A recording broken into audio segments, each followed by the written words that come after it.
കാലഘട്ടത്തിൽ സഭയോട്, ജനത്തോട്, വിശ്വാസികളോട് അപേക്ഷിക്കുവാനുള്ളത്, ഒന്നും കണ്ടുകൊണ്ടും ഒന്നും കേട്ടുകൊണ്ടും ഭയപ്പെടരുത്. നിങ്ങൾ ദൈവത്തിൽ ആശ്രയിക്കുന്ന വ്യക്തിയാണെങ്കിൽ നിങ്ങൾ ഉറച്ചു നിൽക്കണം. ദൈവത്തിന്റെ കൃപയിൽ ഉറച്ചു നിൽക്കണം.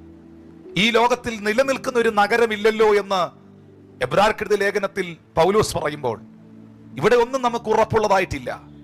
പണം നിലനിൽക്കുന്നതല്ല, അധികാരങ്ങൾ നിലനിൽക്കുന്നതല്ല, പദവികൾ നിലനിൽക്കുന്നതല്ല, കഴിവുകൾ നിലനിൽക്കുന്നതല്ല. എല്ലാ കാലത്തും ഉണ്ടാകുമെന്ന് എല്ലാവരും ധരിക്കരുത്. എല്ലാത്തിനും മാറ്റങ്ങൾ വരാം. ആരാധനകൾക്ക് മാറ്റം വന്നില്ലേ? സാഹചര്യങ്ങൾക്ക് മാറ്റം വന്നില്ലേ? എല്ലാ കാര്യങ്ങൾക്കും വ്യത്യാസം വന്നില്ലേ? അതുകൊണ്ട് ഇവിടെ നിലനിൽക്കുന്ന ഒരു നഗരമില്ല. നിലനിൽക്കുന്ന ഒന്ന് മാത്രമേ ഉള്ളൂ. അത് നിലനിർത്തുന്ന ദൈവമാണ്. ലോകവും അതിന്റെ മോഹവും വിട്ടൊഴിഞ്ഞു പോകും. ദൈവ ഇഷ്ടം ചെയ്യുന്നവൻ എന്നേക്കും നിലനിൽക്കും.